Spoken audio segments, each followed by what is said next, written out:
Okay. This is the LatinNews podcast. I am your host, Richard McCall, here in Bogota, Colombia. And we have an incredibly special guest this week on the show. For many, he'll need no introduction, but it's, I better say, Ambassador Tom Shannon, the former Assistant Secretary of State for the Western Hemisphere Affairs, previously under the Bush administration and the Obama administration, and then latterly ambassador to Brazil. So Ambassador Tom Shannon, welcome on the LatinNews podcast. Thank you very much, Richard. Very happy to be here. It's an absolute honor to have you here on the podcast because, of course, given events in the United States recently, the re-election of President Donald Trump due to take over in January 2025, I'm reading and I'm interpreting analysts making these statements, perhaps bold, perhaps foolhardy, but thinking that Latin America might take more of a center stage in President Trump's foreign policy protocols coming up. I'd love to start on this and what you think about that. Well, I think that would be everyone's hope. I think everyone's hope is that with the nomination of Senator Marco Rubio, someone Cuban-American background, a Spanish speaker, someone who has served as chair of the Western Hemisphere subcommittee within the Senate Foreign Relations Committee, and who has a long tenure following events related to our own hemisphere and beyond, that this would bring a special attention and a special expertise to how the United States engages in our own hemisphere, but especially in the Caribbean, Mexico, Central America, and South America. But as we get our hopes up, it's important to remember that President Trump is going to be inheriting a complicated, difficult, and contested world, and will be picking up several major conflicts that we're all familiar with. Russia's invasion of Ukraine and the ongoing war in Ukraine and now in parts of Russia, including the decision just yesterday, as reported in the Washington Post, by President Biden to allow the Ukrainians, in response to the North Korean presence in Ukraine and Russia, to use missiles for long-range strikes into Russia, which potentially elevates the nature of the conflict and draws the United States more closely or more tightly into that conflict. And then, of course, everything that's happening in the Middle East, the war in Gaza, and now the Israeli attacks against Hezbollah in Lebanon, the missile barrages, the reciprocal missile barrages between Iran and Israel, the potential for a larger Middle East war. And then, of course, the concern that I think is front and center in President Trump's mind and the nominated Secretary of State, Senator Rubio's mind, which is China. And not only its presence in Southeast Asia and in the Indo-Pacific region, but also its continuing push to build influence in Latin America, in Africa, in what we call the global South. And so the Trump administration and Secretary Rubio, should he be confirmed, are going to find themselves with a lot to do in a very little time. And so I think what we're going to be seeing is, although there will be interest and there will be direction, a lot of the heavy lifting is going to be done by whomever the president and the secretary choose to hold key positions within the administration, both at the National Security Council in regard to Western Hemisphere affairs, but also the Assistant Secretary for Western Hemisphere affairs. And we'll have to wait and see who those people are. And as we're waiting and to see who these people may well be, do we expect these advisors, do we expect them to have a unified view of U.S. policy towards Latin America, or is it going to be sort of a pull and shove? No, I think they probably will. Listen, every Republican administration that I've been associated with, and across my 35-year career, I served for 6 presidents, 4 Republican and 2 Democratic. And every Republican administration comes in and peoples the key positions with a bow towards South Florida.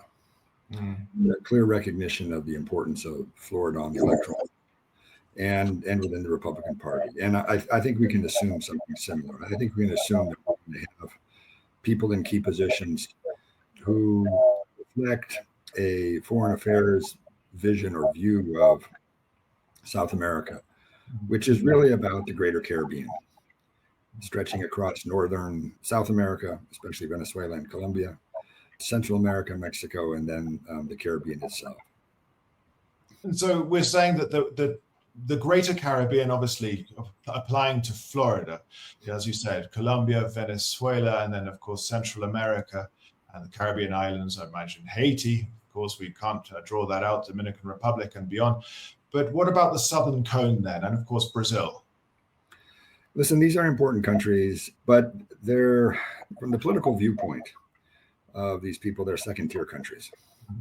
There are countries that get drawn, or you try to draw them into a larger political purpose, which is addressing the confusion and chaos in Cuba, in Haiti, in Venezuela, in Nicaragua, and then trying to secure broadly the larger Caribbean, both in terms of migration, in terms of drug trafficking, but increasingly in terms of Chinese presence. Well, the Chinese presence is something of great interest, especially right now as we're in the wake of the APEC meetings in Lima, and of course the immense investment that has been taking place, not least to mention the Chancay port and this evolution of the Belt and Road Initiative. What can we see of, let's say, US influence in the region to try and counter this? That's the big question. And I think this is going to be a dominating question within the administration as they attempt to understand how to ensure that a region which had over time built a special political relationship, economic relationship, and cultural relationship with the United States does not see that diluted or ended because of Chinese presence. The irony here, of course, is that China's presence in the region is driven by the globalization of especially South America, and by the attraction for the Chinese and others of the extraordinary resources, agricultural, energy, you name it, that minerals that have attracted China, among others, to the region. But also the fact that we played a primary role in shaping free trade agreements that created open trading regimes, especially along the Pacific coast, that were ideally situated to engage with the emerging markets of Asia. In other words, to engage across the Pacific. So we played a central role in kind of laying the tableau, so to speak, for what we're seeing now. And the question is whether we're just going to step back and let the Chinese have their way, or whether we're going to engage in a fashion in which we can't push China out. I mean, it's the second largest economy in the world, and it's a huge purchaser, as we talked about. And so the region is going to continue to want to stay engaged. But the United States has huge advantages in terms of market access, in terms of technology, and in terms of sharing similar understandings of transparency, accountability, anti-corruption, promotion of environmental stewardship and biodiversity that the Chinese don't share. And this is where we need to focus. So we sort of talk about sort of almost shared cultural beliefs and practices that obviously the Chinese are foreign to. And a common strategic purpose. Okay. I find it very interesting, this on that level. It's not something I'd thought about. And as you talk about this kind of this mutual meeting point for Latin America and the United States, I wonder how that fits, though, with, and forgive me for saying it, if President-elect Trump, if his prism of, or his vision of Latin America is seen through a policy towards migration and drugs, how do we get on board with what you just said in that kind of manner? Well, that would be Senator Rubio's challenge, trying to convince the president that, as important as the migration and drugs and China agenda is, that there is a larger agenda. Yeah. And to recognize that the United States has in our Western Hemisphere this remarkable strategic reserve. Yeah. While the United States faces really big security challenges elsewhere in the world, it has within its own hemisphere a region that's peaceful, that has enormous natural resources, has more arable the world, more fresh water than any part of the world, is energy independent, can produce enough food to feed the world. This is largely democratic, largely committed to market economics, and understands trade as the driver of growth. And you would think that, given what we face elsewhere, that we would be doing all we could to protect this region and our relationship with it. Yes, of course. If we look at Marco Rubio a bit, I mean, obviously a staunch anti-leftist, obviously staunchly against the regime in Cuba. In 2 weeks' time, we're going to be discussing Cuba in far greater detail, but I would be very interested. Of course, he'll be looking at it from a perspective of being from Florida, being of Cuban descent.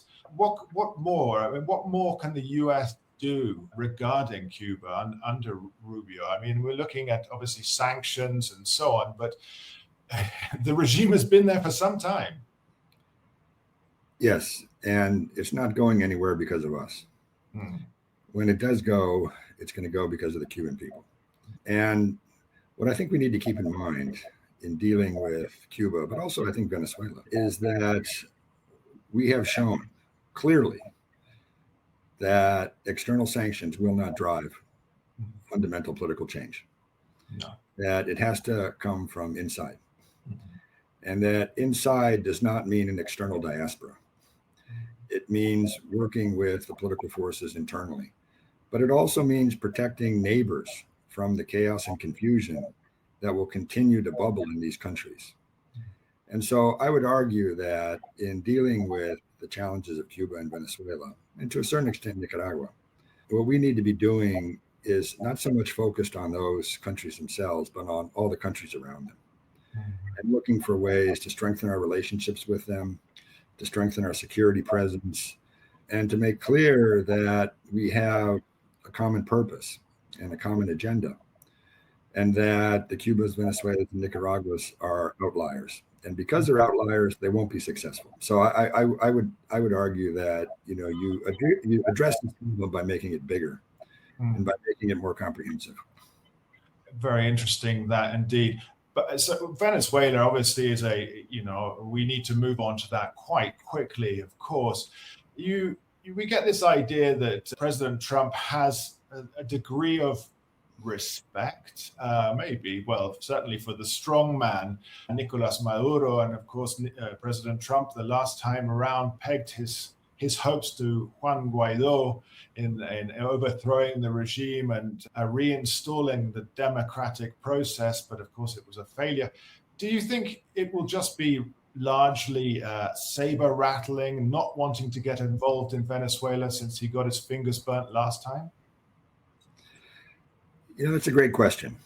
And so much is going to depend on the Venezuelans themselves and how they choose to respond to this moment, and whether or not they choose to challenge the United States in some fashion. My own view is that President Trump knows that the maximum pressure campaign that his advisors put his administration on failed. It failed to remove the Maduro government. It actually consolidated that government's power and control of Venezuela. And maybe more damagingly, it provoked a massive migration from Venezuela that has had profound impacts in all the neighboring countries, and now the United States, and which has become part of President Trump's migration agenda. And so it would be ironic, if not foolhardy, to go ahead and do the same thing all over again, because what's going to change? And so this is, I think, a moment in which what the president is going to try to do is what he did at the very beginning of the Trump administration, which is build a new kind of diplomatic structure. In those days, it was the Lima Accords and talks, which fundamentally changed how countries throughout the region understood Venezuela, and convinced people that diplomatic pressure had to be brought to bear, but more importantly, that there had to be protection for countries around Venezuela. And it's my hope that the Trump administration will go back to something similar, but then fortify it. And let me give you an example. one way to send a clear message to the Venezuelan armed forces and the government of Nicolas Maduro is to do a security alliance with Guyana in which the United States guarantees the territorial integrity of Guyana, including its maritime integrity. And that would let the Venezuelans know that because of their behavior, they have lost their national interest and assertion or claim to the Essequibo, that part of Guyana that has been in dispute over time. And that we will not permit the Venezuelans to threaten the Guyanese, and that we will allow Guyana to explore its oil and gas resources across the entirety of its maritime boundaries. That would be a powerful message. And it would be one that the Venezuelans could not counter without inviting military conflict with the United States. But having said that, I really do think and hope that the region is going to turn, that the Trump administration is going to turn more to regional actors and make it clear to them that they have to address this problem. And that if they don't over time, that we will, but probably in harsh ways. I'm sure that the government in Guyana would be very pleased to receive aid, let's say in a military form there to protect the maritime borders and the Essequibo and so on. Of course, that would create, as we know, a furious war of words from the Nicolas Maduro regime. Is there any situation that you feel that President Trump feels that he has unfinished business there and there's a possibility of any military intervention into Venezuela? Well, I would hope not. And it's important to understand something about President Trump, at least my experience with him. And I worked in 18 months in his first government. He does not want to be a war president. No. He wants to be a peace president. And he wants to be a president who is defined nationally within the United States as a prosperity president. And he had any number of opportunities to go to war when he was president, especially with Iran. And he avoided them all. And he's not adverse to using American force, and he did it in several instances, in attacks in Syria after the use of chemical weapons, in the killing of General Qasem Soleimani, in Baghdad, the head of the Iranian Quds Force. Whenever he thought that it was important to send a clear message to an adversary that you go no further without risking conflict. But this is not his purpose. And he recognizes that Venezuela has the largest reserves of oil and gas in the world. Yeah. And that these are reserves that should not be just for the benefit of PDVSA or the Venezuelan government or for China or for Iran. Should be available for exploitation by U.S. and other companies from friendly countries. And so there's a conundrum here that has to be worked out. But I do think that while there's no kind of immediate strategic need or interest to consider military action, if this confusion and migration continues over time, that might change. Well, we hope, of course, that there's no need for military intervention, especially given, let's say, given the history of the United States in the States here. Moving on to Colombia, as we sort of go west across the continent. Moving on to Colombia, obviously we have here Colombia, our first ever leftist president, Gustavo Petro. We know Marco Rubio's stance on Petro. He's made some statements in the past. Drug trafficking is up because, of course, coca cultivation is skyrocketed. We are a conduit for Venezuelan migrants, Haitian migrants, Cuban migrants, and of course, to a lesser extent, migrants from elsewhere across the world. So Colombia acquiesces to it and permits them to go through up into Panama. So we feel a little bit that Colombia might be on the map for the Trump administration. What do we feel might happen with, let's say, military aid or assistance to Colombia under a Trump administration? It's a very good question. And it's important to understand that President Trump is not ideological. He might be rhetorical, but he's not ideological. He's about doing deals. And there's no doubt that President Petro, when viewed through the lens of South Florida, is not seen as a bright, shining object. However, Colombia is.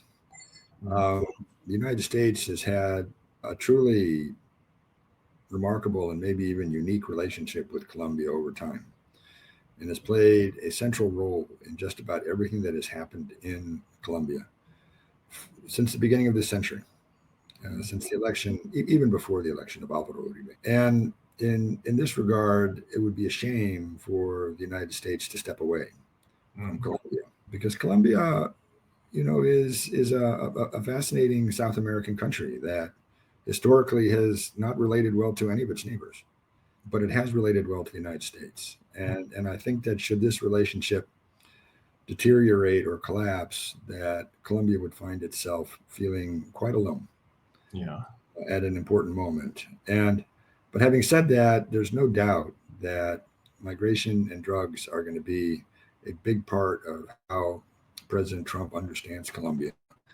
And the difficult fact that Colombians will have to explain is why more cocaine is being produced today than ever before. Now, obviously, a lot of it has to do with demand. A lot of it has to do with this endless fascination that Americans and Europeans have with cocaine.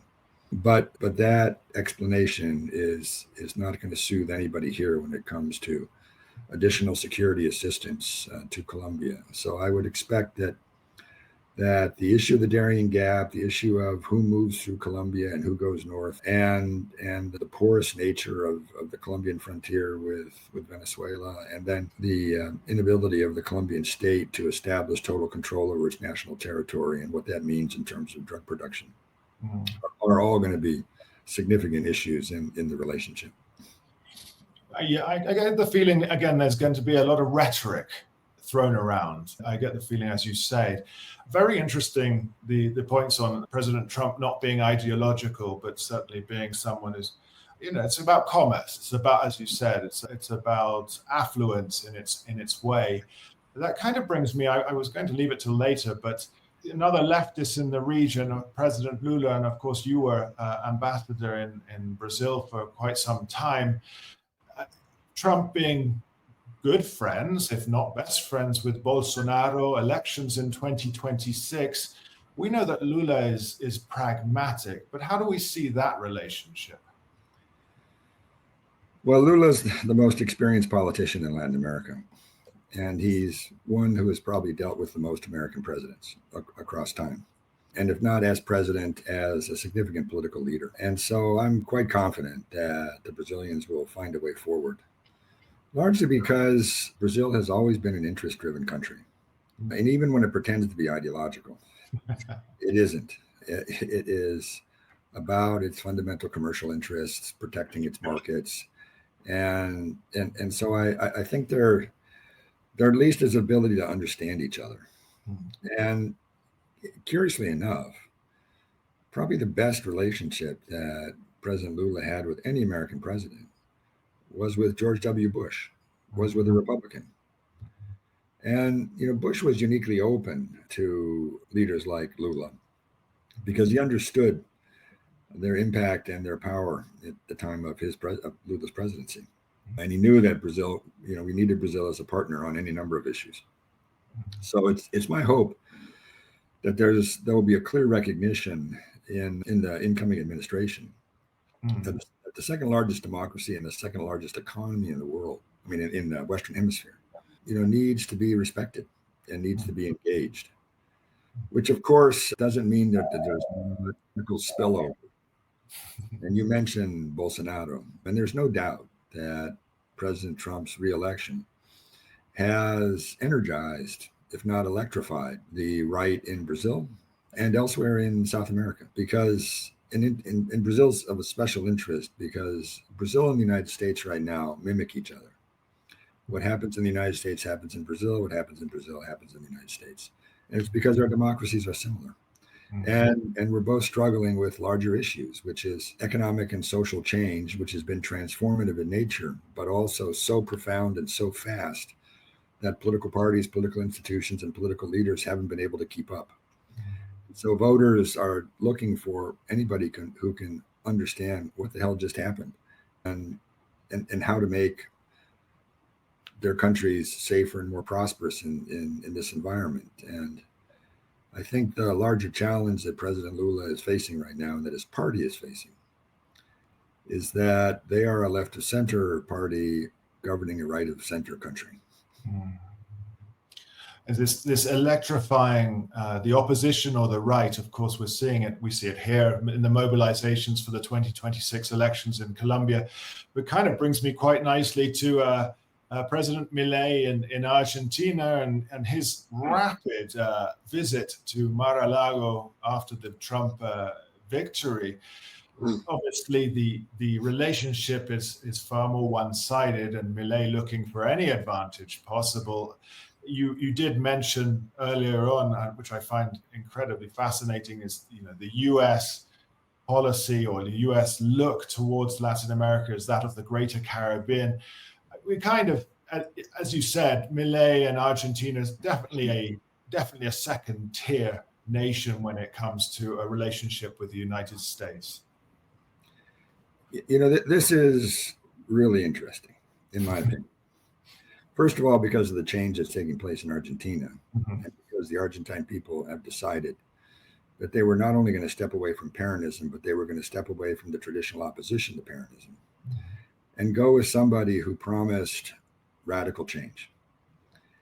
And this, I think, fits into a larger narrative that the Trump administration will attempt to use to its advantage, that the Trump administration is the change agent, and that people in search of change need to be associating with it.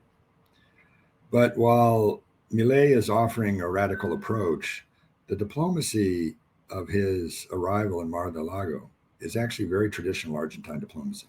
Okay. Because Argentina, if it can't get along with Brazil, is quite lost in South America. And therefore, historically, when it finds itself in these circumstances, has always looked for an external partner that can strengthen Argentina's position in the region and in the world. And for many years, that was Mexico. But under AMLO and now under President Sheinbaum, Mexico has no interest in South American politics or diplomacy. It's addressing its own internal issues. And so for the Argentines, that only leaves the United States. And something similar was done during the presidency of Carlos Menem and the presidency of Bill Clinton, when Argentina became a major non-NATO ally of the United States. And in many ways, although President Milei has been busy firing his foreign minister and other members of his diplomatic corps for taking traditional Argentine positions, in many ways, what he has done, by courting President Trump, is very traditional and very Argentine. Okay. And do we feel, I mean, obviously, before moving on to Mexico, nicely put there, but do we feel that Milei is angling for support in some debt restructuring, or at the very least, some support in dollarizing the economy in Argentina? I hope so. And, congratulations to him, for getting through the door and for making this contact, because very few people have been able to do it. And that should be understood as a big deal. Yeah.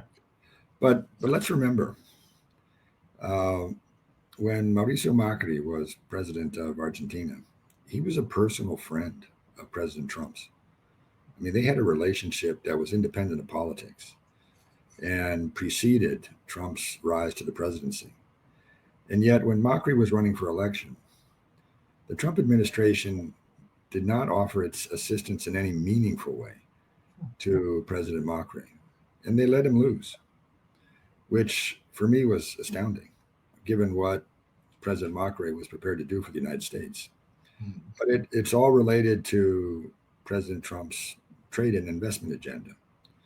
In other words, President Trump was not prepared to open the U.S. market to Brazilian products, which would have been a huge. Instead, the most they were prepared to do was offer to deepen Argentina's indebtedness by pushing a $60 billion loan through the IMF. which was foolishness, but it was done at great expense and cost.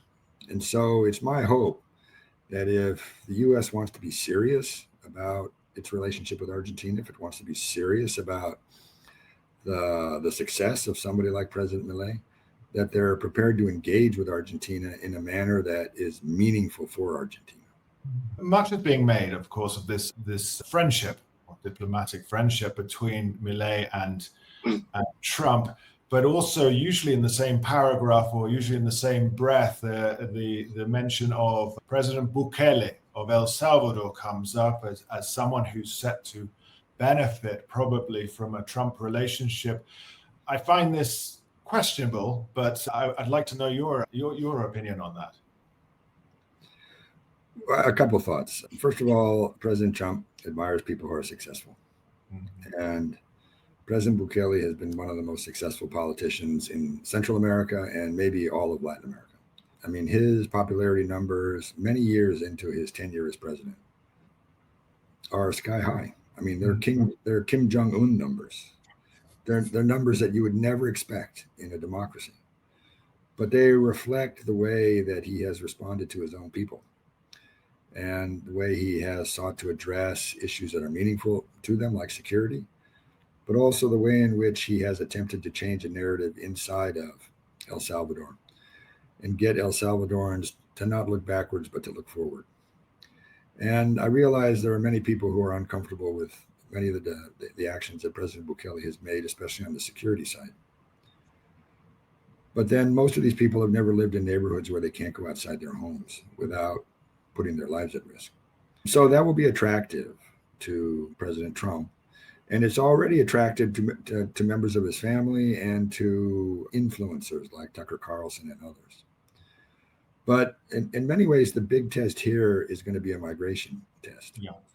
And what President Trump is going to look for are leaders in Central America who can stop the flow of people, and not just Salvadorans, Hondurans, and Guatemalans, but all those who move through those countries to Mexico, to the United States. And ultimately, with tens of thousands of gang members held in prison, what President Trump doesn't want is any of those gang members coming north.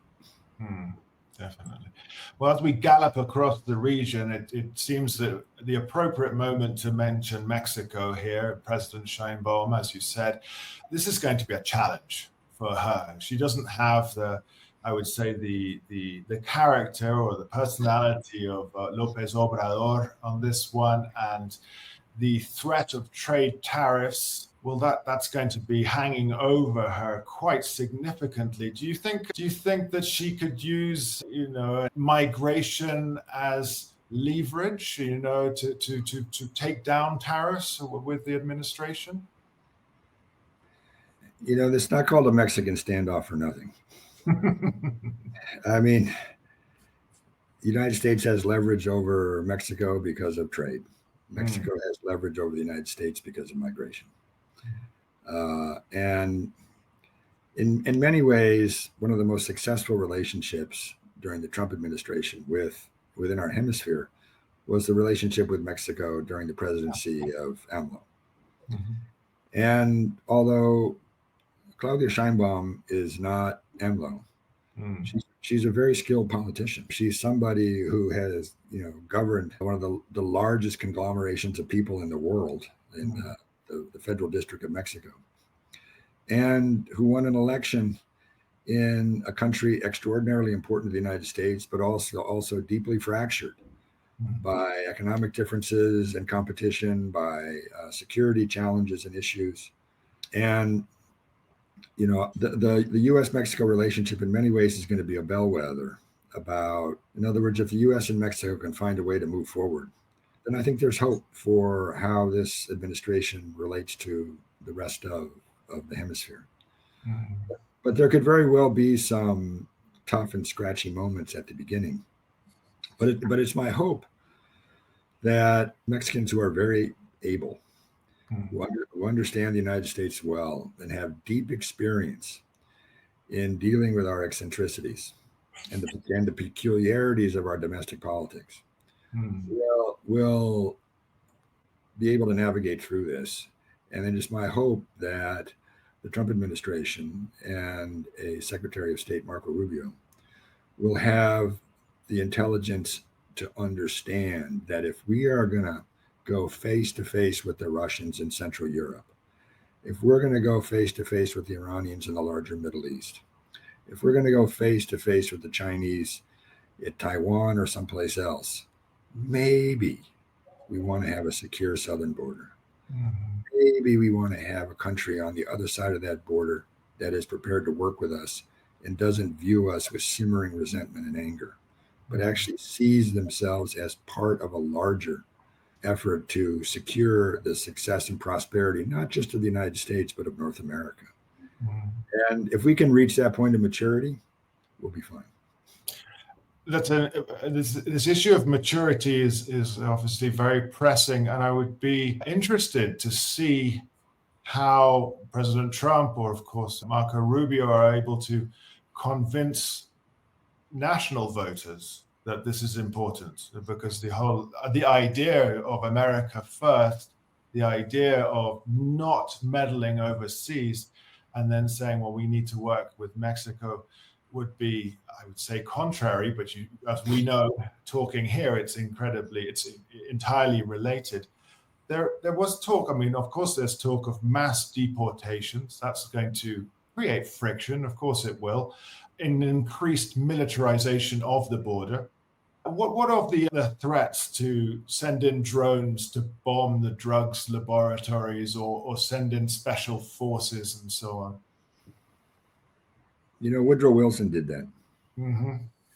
in the pursuit of Pancho Villa and other Mexican, what was in those days referred to as bandits, who were coming across our frontier into Brownsville and elsewhere, causing problems and, you know, attacking American interests across northern Mexico.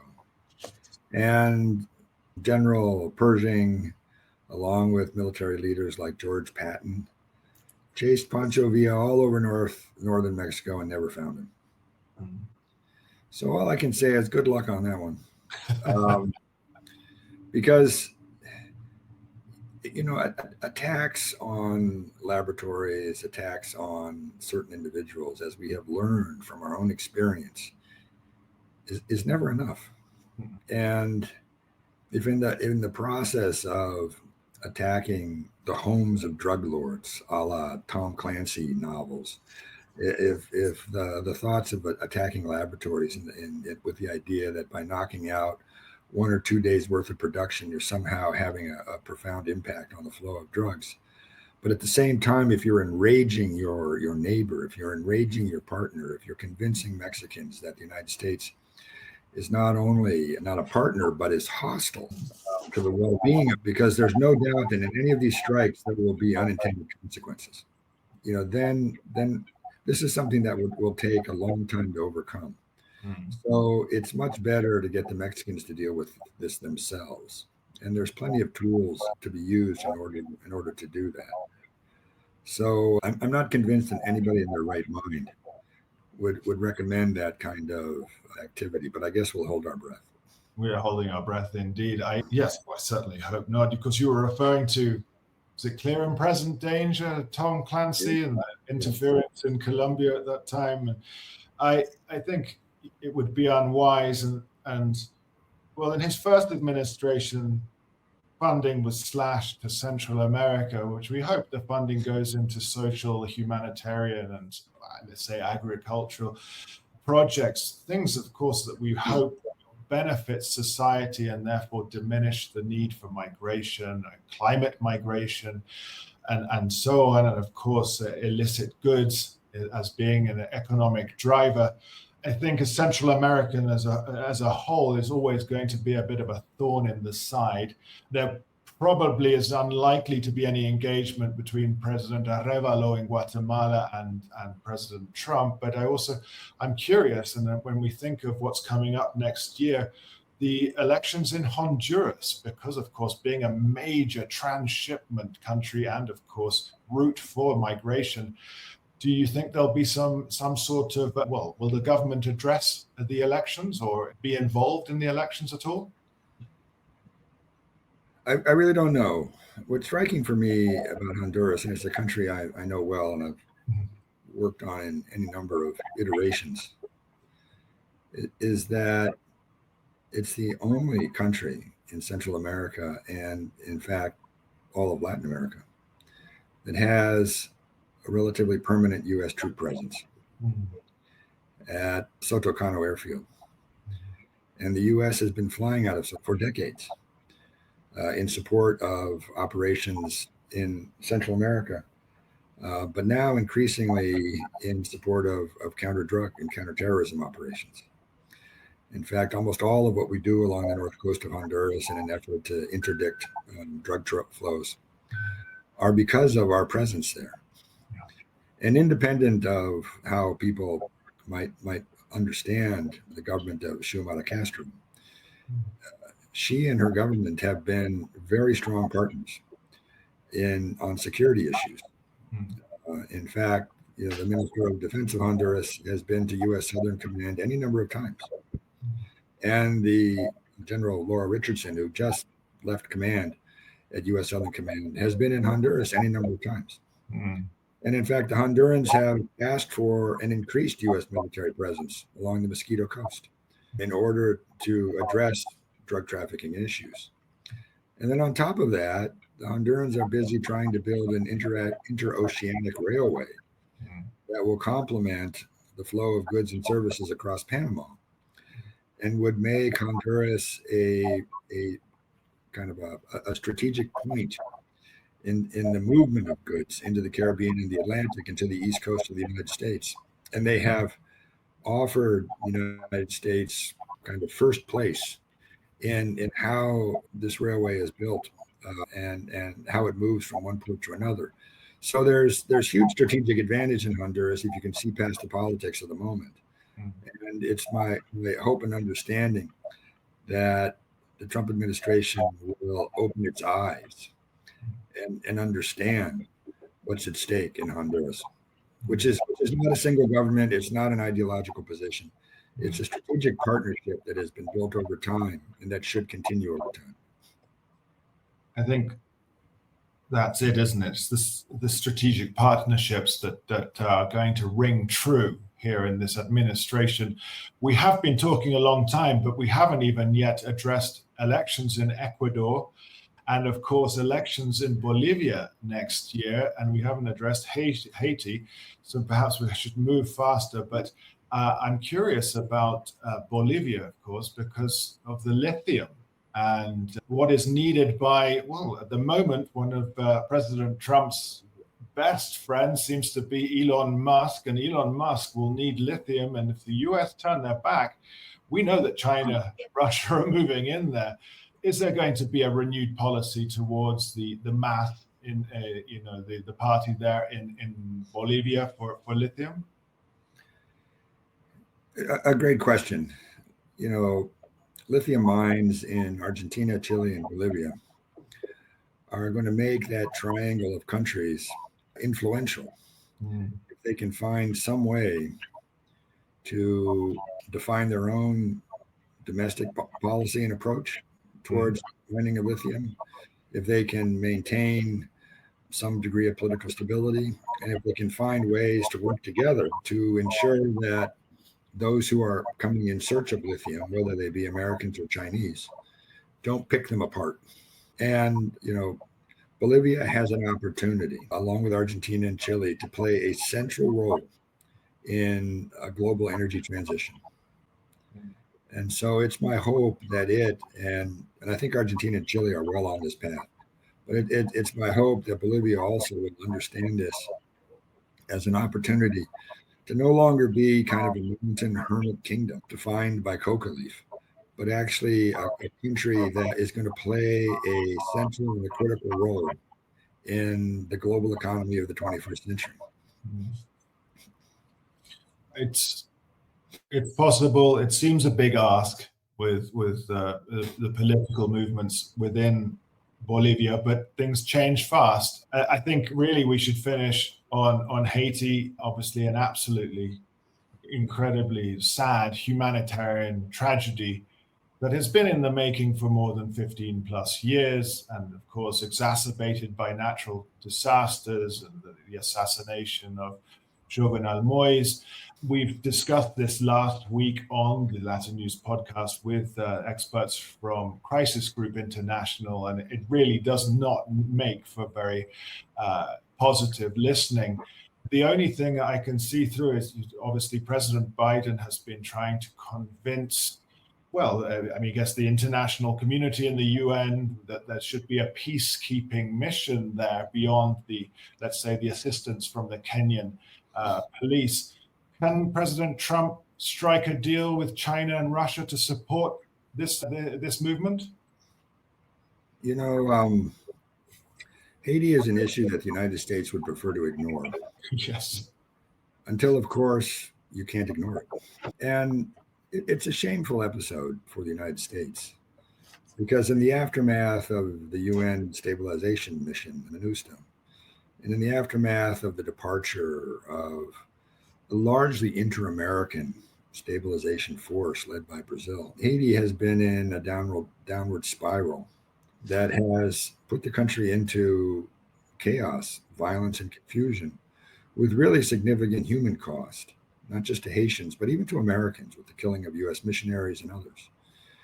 And yet the most the United States can do is try to convince the Kenyans to come in. For me, our desire to ignore our role and responsibility and to not properly understand our interests in Haiti is quite striking. And it's not just about Haiti, it's about Hispaniola. The Dominican Republic, is an important partner of ours, and one that has done extraordinary things economically, over the past bunch of years. And yet they have this seething cauldron right across their frontier.